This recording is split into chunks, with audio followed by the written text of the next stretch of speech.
Hello everyone, Daniel here from the Next Issue Podcast. In this video, we'll have a compendium of all the reviews for Masters of the Universe Revolution. This is a 5 episode season that just finished on Netflix. So I did a review for all those, so you'll get to see that at the end of the video or later on in the video. But I just wanted to give you my overall thoughts and add a little something extra for those watching this for the first time. Um, Overall, I really enjoyed the season. I think the animation it's something that really supports, like, the story gets a little convoluted and a little bit fast paced. I feel like I talked about in the reviews that a lot happens in one episode. Like just every episode is filled. They're very dense with action and plot. But I think the animation just truly holds that up and supports it. They've chosen some really interesting ways to display the action. I think the character designs look great. I think I love to see the evolution of the character and how they look. I think Tila was one of the ones that got the most changes throughout the season, so that was really fun to see. The voice acting is fantastic. I think Keith David is probably the standout, although William Shatner also really killed it as Keldor. So yeah, just fantastic voice cast. Bear McCreary's soundtrack and music, just the score of this. I can't believe that there's so much work put into a 5 issue series for the score. Like it feels to me like a labor of love. Like everyone who's working on this, not only do they really appreciate their material, but also want to make sure that they deliver the best product out there. So hopefully we'll get more seasons. Kevin Smith's talked about, like, obviously they have to wait on Netflix algorithm to figure out, is this viable? Is this worth keeping on? Which is, man, what a shitty system, but it is what it is. But hopefully we'll get more Masters of the Universe in the future from Kevin Smith and the team. So now, please enjoy my reviews for episodes 1 through 5. I go deep into everything that happened, and there are spoilers ahead. So make sure to stay tuned for that. And once you get through that, let me know what you thought of that after credit scene on episode 5. What are your theories down in the comments? So yeah, thanks for watching, and please enjoy these episodes. Hello everyone, Daniel here from the Next Issue Podcast. On today's video, I'll be doing a review and an overview of Masters of the Universe Revolution, Episode 1, Even for Kings. Before I get into the episode, so all 5 episodes of this season have dropped, and I'll be talking about each one of them individually, going over everything that's happening. So spoilers ahead if you haven't seen Masters of the Universe Revelations and Revolution.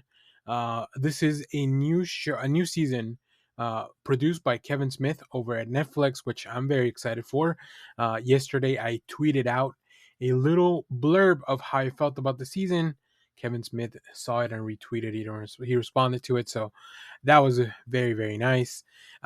Before we get into this, let's talk about some of the cast, and I'll be going over the cast in each episode of the people that are kind of involved for the most part. But in this first episode, I'm going to go through pretty much everyone that we have here. So, of course, we have Chris Wood as Adam, aka He-Man, Diedrich Bader as King Randor, Melissa Benoist as Tila, Leon Cunningham as Duncan, the Man at War, Keith David as Hordak, Susan Eisenberg as the Sorcerers, Meg Foster as Motherboard, Ralph Garnham as Fisto, Mark Hamill as Skeletech, aka Skeletor. We also have Gates Meriden as Quinn Marlena. We have Griffin Newman as Orko, Stephen Root as Cringer and Battlecat. Introducing as well William Shatner as Keldor. Tony Todd returns as Scareglow. And last but definitely not least, Tiffany Smith as Andra, the new man-at-arms at the palace. So, after everything that happened last time, of course, we saw that in the tease for this season, Skeletor and Hordak were kind of working together, and that's where things really kick off. Now, before that, we go to Subternia. Orko and Adam confront Scareglow in a really cool battle, just really epic. The music, Bear McCreary's music for the season is fantastic. Like, it was great in season 1, and it just continues to remain really, like, and it's something that really lifts up the show. We get some really interesting characters like Buzz Off. We also get Fisto, Riot Blast. We also get Snout Spout, like just all the little characters that you want. And we end up with uh, the gang rescuing the souls of their fallen friends. Because of the destruction of Preternia, they're kind of up for the taking, and Scareglow had picked them off. So Tony Todd, fantastic performance as Scareglow. But yeah, after that, Subternia gets locked down, and then we finally get to our main story. So we see Skeletech his Skeletor's new form, Skeletech, as Adam coins his name later on. We do see that Hordak has been pulling the strings, and Skeletor is just really obeying everything from the motherboard. Like they're all kind of working for Hordak. I gotta say, Keith David's performance as Hordak and his look just really knocks it out of the park. I think is one of my favorite parts of the show and this season. Uh, of course, Tila continues to try to restore Preternia, because we did find out that King Randor he has fallen ill and he is about to die. So he wants to Tila wants to ensure that King Randor has somewhere to pass on to, right? If Preternia is not there, their souls just kind of wander around and eventually dissipate into space. So Tila visits the sorceress, who is her mom, for advice. She mentions that there are three different powers that must be collected to put Preternia back together, because that's the way it was originally founded. In this, also, as the King Randor passes, Adam must make a choice between being the king or being He-Man, because he believes that he cannot do both. His father believes that no one should do both. No one should be the champion of Eternia, and also the ruler of it. But then we have a twist. Keldor shows up at the end of the episode as Adam is giving some very moving words about his father. I think that was very done very well. And yeah, King Randor apparently had a brother, and we don't know anything about this character. I will tell you there's something fishy about Keldor. But as far as some of the episode highlights, that was really it. Like I mentioned, there's a lot of emotions in here, great voice performances. The animation to me looks very sleek, very detailed, very dynamic, really bright colors. I love That's what I want to see in this. Uh, Capturing the essence of what a beautiful Saturday morning cartoon was.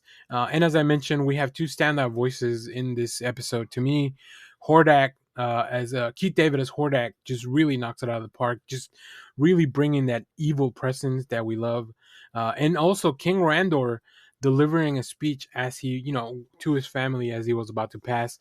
Diedrich Vader just did a fantastic job. So really, really good episode. I really enjoyed it. Like I was immediately uh, dragged back into this world that I love so much in the first season in Revelations.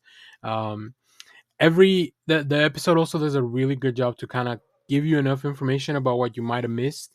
And yeah, it's very fast paced. A lot of things are happening, a lot of characters. Like you blink and you might miss it. So, but yeah, overall, really enjoyed this episode. Great way to kick off the season. Really hooking me back into what I loved about Masters of the Universe. Hello everyone, Dan here from the Next Issue Podcast. On today's video, I'll be doing a review for Masters of the Universe Revolution.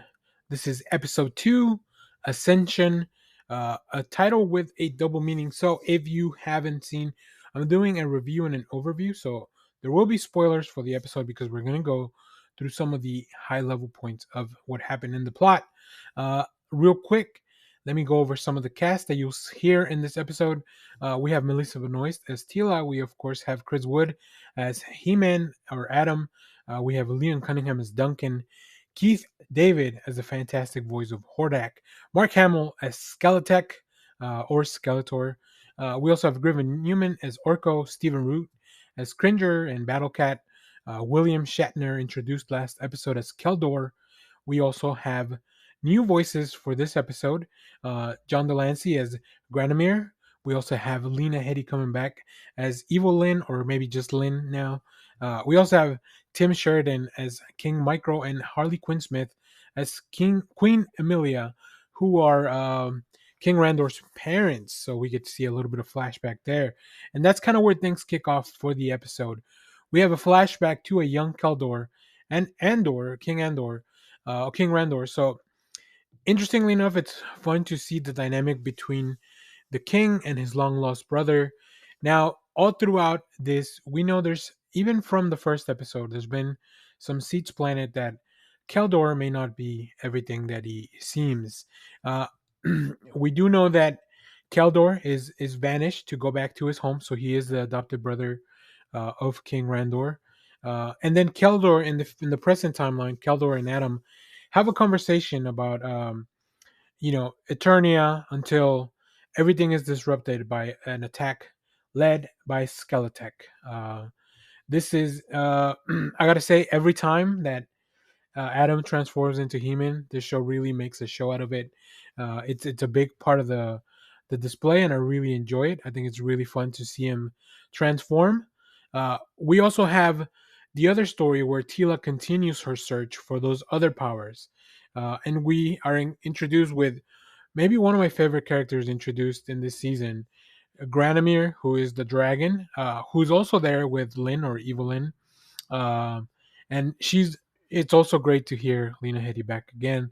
I think she's one of my favorite performances from not just this season, from last season. I think Evelyn was just such a great character all throughout season one. So really cool to see her here. So I refer her just as Lynn now, because maybe she's not so evil anymore. She's there with Granomir, kind of taking care of him. We can tell there's some sort of relationship between them, which is interesting because, of course, she has a humanoid form and he's a dragon. So I will say some of the dialogue here, and this is where Mark Hamill excels. It's very silly. It's just nonsense dialogue, but Mark Hamill delivers it so well that it just feels like it belongs in these silly cartoons. I love that. Um, the Skeletech comes back. He's out there here building mechs, or kaiju mechs, like just attacking Eternia with everything he's got, all this new technology that has been given to him by Hordak. Heman seems to be immune to the touch of this technology, so he's being protected by the power of Grayskull, which I think is very cool. But the people of Eternia are all vulnerable. So uh, we also know that Keldor, for some reason, has high knowledge of technology, which started, like in my notes, I wrote, this seems sus because Keldor, if he's been banished off to this island, like we didn't really know that this island he was banished to was kind of a technological haven. So like, seems it seems kind of weird out of it. Uh, in the meanwhile, He-Man tries to find a cure for these uh, for this technology virus that's infecting all the people of Eternia, his town, and he's just like, the performance there, the animation there is really good because his facial expressions really give, like, he's very concerned about his people. But his sword may be the only way because it channels the power of Grayskull. So it looks like that may be the only way. So at this moment, Adam gives up the crown and Keldor ascends to being the new king, which is our first ascension that we have here. Um, Really, really interesting. Also, there's a smirk that Keldor has. William Shatner is just once again chewing scenery, really doing a lot of really, just the voice performances in this show are a lot of fun.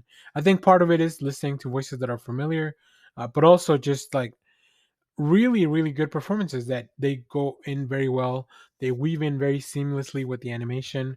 Um, so yeah, there's something up. There's something up with Keldor. I knew, like, every little hint that they've been giving us, I've been able to kind of, uh, put my finger on it. Which, of course, this is a overall children's cartoon, right? So, like, don't feel too proud that you're figuring things out. Um, Granomir, first of all, refuses to help. Uh, but I gotta say, the design of Granomir is really cool. Like, just seeing a dragon. So Tila and Granomir kind of go back and forth, and just Tila I put on my notes that she's out there on a side quest to get all the Millennium items. We know that she needs the rod from Granomir to also harness that power. But yeah, Tila ends up getting that power.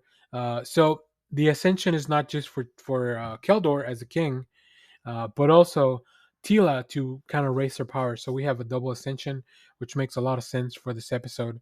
So that was really well done, I think. Those parallel stories really work. And then, as we end the episode, it is revealed that Keldor was actually Skeletech. What the fuck? Like, it's just they've been playing He-Man all along, and he fell for it. Just fell for it right away. So, yeah, we've set up a really interesting story. I think the way this is going to evolve is going to be a lot of fun. Once again, the pacing on this show is just very frenetic. Like just going for it. There's no way to. There's no like. There's no time to stop and admire anything. We are trying to tell the story in 5 episodes, and we got to go for it very quickly. So that might be that might be something that people don't enjoy, that just the how fast the story's moving along. But I didn't really have any issues with it. I thought it was I overall like continuing to be able to catch on everything that's going on. I like the evolution of technology in the show. Once again, I like the animation, just really cool battles. Um, and I like that they are going for this whole twist of like introducing Keldor, who may or may not be a real character. Obviously, you know, King Randor would be the only one that would know all the true facts about behind his banishment. So yeah, really, really cool stuff. Great performances. Another fun episode of Masters of the Universe. So, hey everyone, Dan here from the Next Issue Podcast. On today's video, I'll be doing a review for Masters of the Universe Revolution, Episode 3, More Things in Heaven and Eternia. As I've mentioned before, I will be going over all the events of the episode as well. So there will be spoilers. So spoilers ahead. Let's talk about the cast real quick. We have Chris Wood as Adam, aka He-Man. Melissa Benoist as Tila. Liam Cunningham is Duncan. We have Keith David as Hordak. Mark Hamill voices Skeletech. Griffin Newman voices Orko. Stephen Root is Cringer and Battlecat. William Shatner voices Keldor, who we found out in the last episode is just Skeletor under disguise. We also have Tiffany Smith as Andra. We also have Lena Headey as Lynn. And of course, we have John Delancey as Granomir, the dragon. And we have a new addition to this episode. We have Ted Biaselli as Weldor, who's been brought in to help fix Adam's sword. Or I guess enhance it, maybe. Yeah, it's really more of an enhancement, not so much fixing. So let's get into this episode. This was another really fun episode. As I have mentioned, the pacing on these episodes is quick, so for sure there's a lot of stuff going on. That's why I want to do these overviews along with the review to kind of really touch on all the points. Right, I wrote down notes as things were happening that I felt were important for the story. So let's talk about them. First, we have a flashback to Hordak being challenged by Stondar. But instead, Hordak has his minions attack. So, of course, Stondar was another hero of another kingdom, planet, whatever you want to call it. I made a note that just says Hordak looks so cool. He has one of the best character designs, and I think one of the best updates of any of the characters. And then we do have the reveal of like, wait a minute. So in the last episode, we found out that Keldor was just a Skeletor in disguise. But then we have a revelation, and this is a big one, that Skeletor really was Keldor. Hordak always knew about this. He always knew that King Randor had a brother who was Keldor, who was vanished, and then Hordak took advantage of that to make him into Skeletor. So this is really weird and convoluted. I don't know if any of this stuff aligns with like any original mythos, but I just made a big note saying what the fuck is happening, because that was a lot to take a look.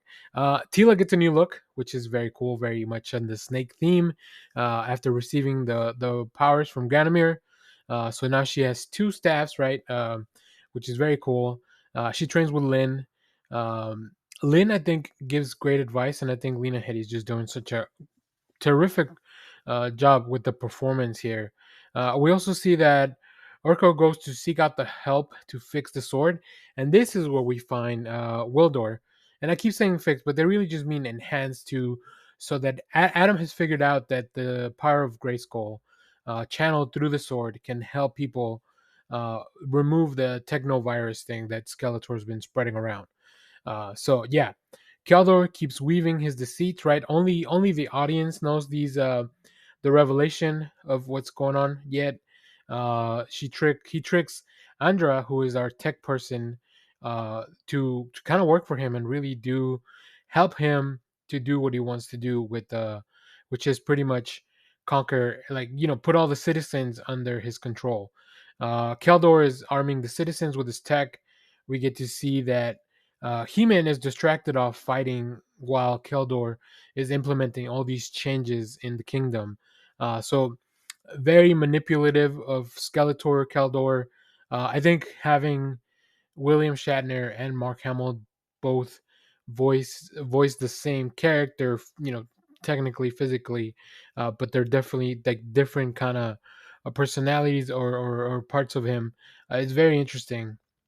uh He-Man eventually finds out the truth when he invades Motherboard's castle, but by then this is too late because Motherboard had already made her way over to Grayskull to infect that place with technology, because obviously Tila's not there. She's off looking for the other power, so it's unprotected. Castle Grayskull was left unprotected. Castle Grayskull gets a glow up that is very tech based, and this cuts off the power from He-Man. So we'll talk about that in a second. The Horde from Hordak, like all the ships and everything, invades Eternia, and finally, Skeletor activates all the devices which he has been implanting with the help of Andra. So like everyone fell for the whole plot, like hook, line, and sinker. Um, I feel like this makes a lot of sense because the gang overall is very trusting, right? Of like this, like Keldor was very he weaved himself into their lives very in a very specific way, where the vulnerability was like that they care about family and that they are caring people. So yeah, He-Man loses his magic. He's cut off from Grayskull because of the technology. So Adam is captured, taken back to the castle, and that's kind of where we leave things off for this specific episode. So like I said, a lot of stuff happening at once. I think Keldor and Skeletor are some of the best performances here. I've already talked about how much I love Hordak. Um, this show does the bad guys really well, because I think the bad guys are like the cool ones here, because the good guys, unfortunately, they have to kind of keep falling for the trap, right? At least in the middle, like the middle of the story. This is the middle episode. There's only five, so I think things are definitely going to escalate, and I'm very excited to see where we go from here. So, hello everyone, Dan here from the Next Issue Podcast. On today's video, I'll be doing a review and overview of Masters of the Universe Revolution, Episode 4, The Dogs of War. So, as I've mentioned before in previous reviews, we're going to go into spoilers. If you haven't checked out the episodes, make sure to go watch them and come back. We have reviews for episodes 1, 2, and 3 on the channel, as well as this. And members of the channel get some of these episodes early, so make sure to go check that out on our YouTube. Let's go over the cast. First of all, we don't have any newcomers, so I'll just kind of go through the cast very quickly. We have Chris Wood as Adam / He-Man. We have Melissa Benoist voicing Tila. Liam Cunningham as Duncan, Man at War. Keith David voices Hordak. Mark Hamill voices Skeletor. Griffin Newman voices Orko. Stephen Root is Cringer / Battlecat. William Shatner voices Keldor. Tiffany Smith voices Andra. We also have John Delancey as Granomir, the dragon. Lena Headey is Lynn, and Ted Biaselli is Wildor, who we met in the last episode. So, what is going on? So, in the last episode, just quick recap. Um, the master plans of Hordak have gone according to everything that he wanted to do. Skeletor has been instated as the king. He was able to infiltrate everything and make sure that he infected all the citizens with his technology. In the meanwhile, Adam was cut off from the power of Grayskull because the motherboard invaded Castle Grayskull while Tila's out looking for the rest of the power. So here we go. Skeletor finally reveals to Hordak that he knows that he was Keldor. This is very convoluted. I talked about it on the last video, but like Keldor, first of all, Skeletor was like posing to be Keldor, but then he finds out that Hordak knew that he was always Keldor, and now everybody kind of knows. So it's a really fun Saturday morning cartoon shenanigans, I think. Uh, Also, we have the Tila. She tries to find Adam and the Havoc staff because that will acquiring the Havoc staff will complete the power that she's looking for to bring back Preternia.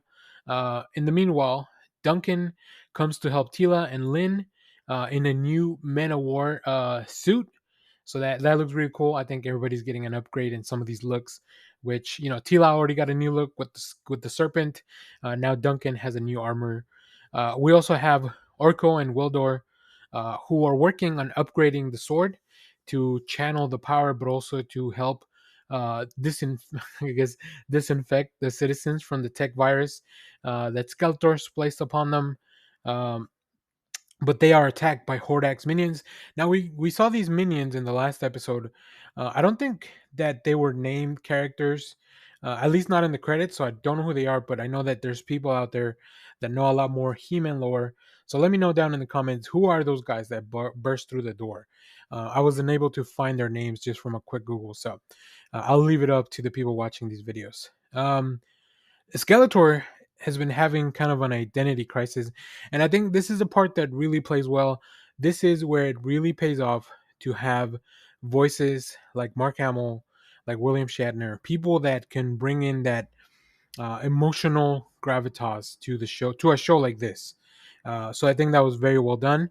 Skeletor kills the motherboard and finally rebels against Hordak because of everything. Like Hordak's been gaslighting Skeletor his whole life, really. So yeah, he finally rebels. Skeletor versus Hordak is the main event of this episode. They have such a cool fight. It's just fucking metal. Like I love how cool they look, how good the fight looks. Like the animation throughout the fight is very well done. The music that's kind of like leading all this up really raises the tension from the fight. Um, Andra finally figures out how to rescue Adam and his mom, who were kind of trapped together in the castle. So all the groups now are kind of on their own little fights, right?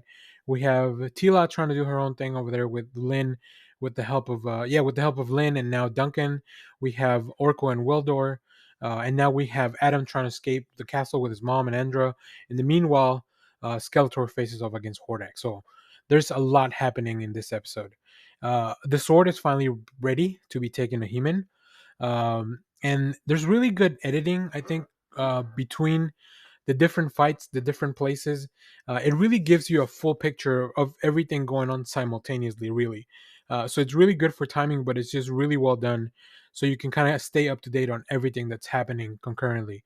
Um, we do have a flashback to Keldor being trained by Hordak before he turned him into Skeletor with the Havoc staff. But Evelyn is, oh, sorry, Lynn, she's not evil anymore. She's able to retrieve the Havoc staff from Skeletor while he's fighting. He's a little distracted. Um, yeah, and that's really cool. Adam comes to the rescue in that super suit that we saw in the first episode, that Man of War, like the one that King Randor was wearing. So he finally reunites with Tila. So yeah, it's interesting because Skeletor uses both. He finds a way to balance the magic and the technology to beat Hordak, which magic was always Hordak's kind of like weakness, but obviously he played it off as like saying, "You work for me, Skeletor. You figure out the magic part of it. Motherboard, you figure out the technology of it, and then I'll wield both powers through you guys." So very interesting stuff. And yeah, Skeletor is able to take out Hordak. So now Skeletor pretty much is the big bad. One, we do have a little bit of hope at the end because Tila acquires a third staff. She's able to combine their powers together, and she once again transforms. So we get to see a version of Tila wielding havoc magic versus the serpent magic versus her regular magic from sorcerer or sorceress. So really cool stuff, really great. I think it's really animated very well. So I really enjoyed this episode. But like I mentioned, the highlight of this one, Skeletor versus Hordak, the main event. Like you can't make better television than this. In those few moments, like it was just really fun. It was a really cool fight, and of course, somehow you are led to kind of root for Skeletor because he's more like the devil you know versus the devil you don't. So I don't know. It's very interesting. So, this is your podcast. On today's video, I'll be doing a review and an overview for Masters of the Universe episode Revolution episode 5, The Sword and the Scepter. This is the finale for this season. And I'm very excited to get into it. As always, there will be spoilers ahead. So if you haven't seen that, go back and watch it. Go watch it and then come back. Uh, we'll be talking about that. Also, make sure to go check out our reviews for episodes 1 through 4 that will be on the channel. And if you're a member, you know you're getting some of these videos out early. So go check that out. Go join our membership on the channel. You get videos in advance, kind of like this. So let's talk about the cast for the final episode real quick. So of course we have Chris Wood is the voice of He-Man and Adam. Melissa Benoist is Tila. Liam Cunningham is Duncan, Man at War, that got a upgrade in his armor last episode.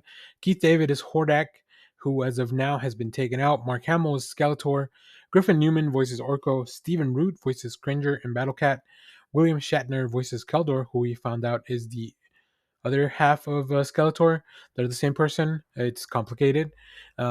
Tiffany Smith voices Andra. John Delancey voices Granamir, the dragon.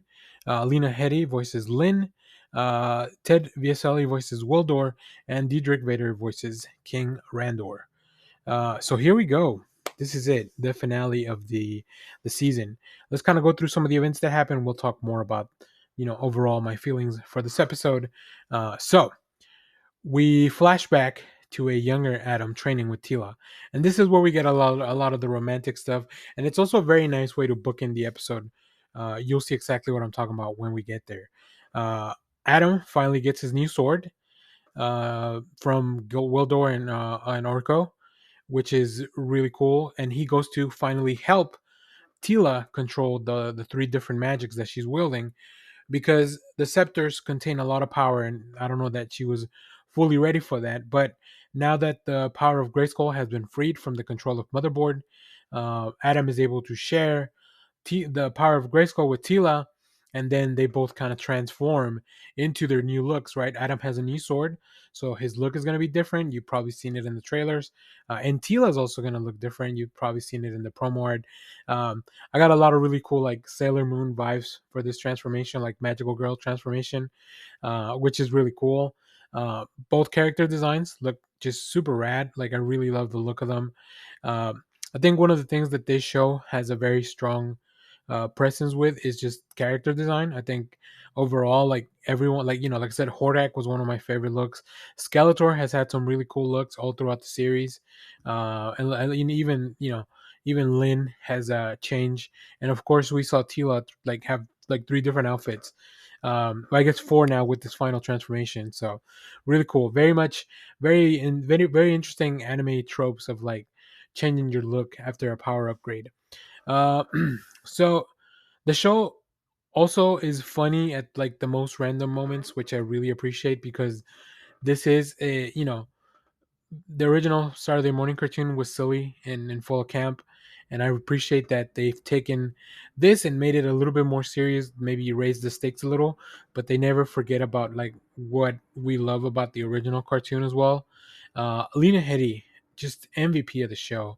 She's so good when it comes to the dramatic moments, the serious moments, the cool fights, and just even these funny moments. Like she's really good at that.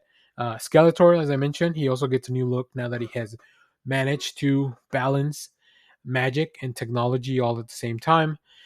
He-Man finally liberates Castle Grayskull with the new sword. And then, of course, Tila restores Preternia, which is the main thing that she's been working through for the whole episode. Um, so yeah, here we are, final showdown between Skeletor and He-Man. Really cool choreography of the fight. Very interesting animation. There's a lot of like very dynamic movements with the animation where it almost looks like an unfinished shots, but they're not. They just create this more dynamic flow. I think that was really well done. But we always have that cheesy dialogue from Skeletor. The banter between He-Man and Skeletor, I think, has always been overall like good-hearted, even though they kind of hate each other. So yeah, Skeletor continues to raise his army of kaiju tech, like we saw in episode 1 or episode 2, which really like this is kind of where everything happens, right? A lot of the confrontation happens there. As I mentioned, Granomir is back. He shows up to help them fight. He shows up to lend a hand. He has this really cool shout out to like Lord of the Rings, because of course the people making the show are big nerds like we are, and has his "You shall not pass" moment, but he says it in his dragon tongue, which is but the show, if you're watching it with the caption, it just reads like in dragon language, "You shall not pass." So he goes out like Gandalf after destroying one of the flying kaiju that is trying to take down the ship and everybody that's attacking them. So now that Preternia is restored, King Randor shows back up and helps He-Man fight Skeletor. Really cool stuff, because now that his soul can finally go somewhere, he's able to kind of bring that back. All the champions from Eternia come back to help out as well, and really cool. We've seen a lot of these champions in the past from season 1, so it's really cool to see them again. These fallen heroes, friends of He-Man that they liberated from episode 1. So like I mentioned, this show really paying off on everything that it set up, even if it's only 5 episodes. So I thought that was really cool.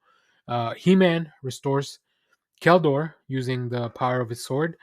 So he kind of undoes everything that the technology did, that the Havoc staff did. So interestingly enough, Skeletor is now reverted back to his original form of Keldor. Eternia is then declared free, so they won't have a king anymore. They'll elect people democratically, and then it looks like Adam and Teela are gonna moving together to Castle Grayskull. So that's kind of where we leave off the season, with Eternia as this free nation that has fended off Hordak's attack, has fended off Skeletor's attack. Skeletor is now trapped in his in a dungeon in the I think it's in Castle Grayskull. Um, so yeah, everyone is now kind of like moving on to their new lives. Now that there is no more kingdom, there's no more. It is just a city of free people. So very exciting stuff. I think the pacing of this might be a little bit too fast for a lot of people, but I don't, like I think overall this kind of goes back to his roots of like you have to resolve the problem within a very short time, right? That's what those Saturday morning cartoon episodes, they would resolve pretty much every issue within 1, maybe 2 episodes if you really push it. So having everything wrapped up in 5 really makes a lot of sense. There is an after credits scene at the end where we see that Lynn is welcome into the Cosmic Enforcers. I don't know what the hell the Cosmic Enforcers are. If you know a little bit more about that, let me know down in the comments. Maybe they were set up in season 1 and I just wasn't aware. But now that Lynn has finally completed her arc, now I hope that this doesn't mean that we won't see Lynn in the future if they keep making this. We also do have uh, another after credit scene where we see Horde Prime, who is like a masked uh, character, healing Hordak. So Hordak isn't dead. He's just still recuperating. So that'll be interesting. I'm sure the revenge will come, and maybe Skeletor and He-Man will have to work together to defeat Hordak and whoever's helping him out now. But that remains a mystery. I'm sure if you're an OG fan of the cartoon or the mythos, you probably know who's behind Prime, this Horde Prime. But we'll leave it a mystery for now. So very cool stuff. Great season. So if you have seen this, let me know what you thought about it down in the comments. As always, thank you for watching, everyone. Remember to share, like, subscribe, hit the bell so you know when we go live. That is most Saturdays, 10 a.m. Central Standard Time. Stay tuned. We have more comic reviews, trailer reactions, TV recaps, all that fun stuff here in the channel. Thanks for watching, everyone.